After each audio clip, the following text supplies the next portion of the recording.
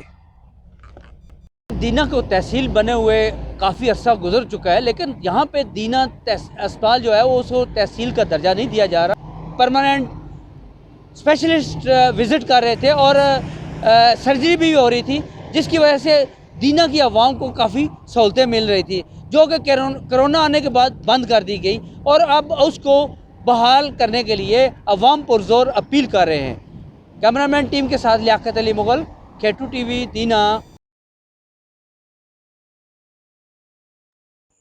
Junaid medical store دینا کا معیاری اور سستی ادویات کا سب سے پرانا مرکز، اب حیوانات کی ادویات بھی دستیاب ہیں۔ فارمرز بھائی 10% کی خصوصی رعایت پر حیوانات کی ادویات حاصل کریں۔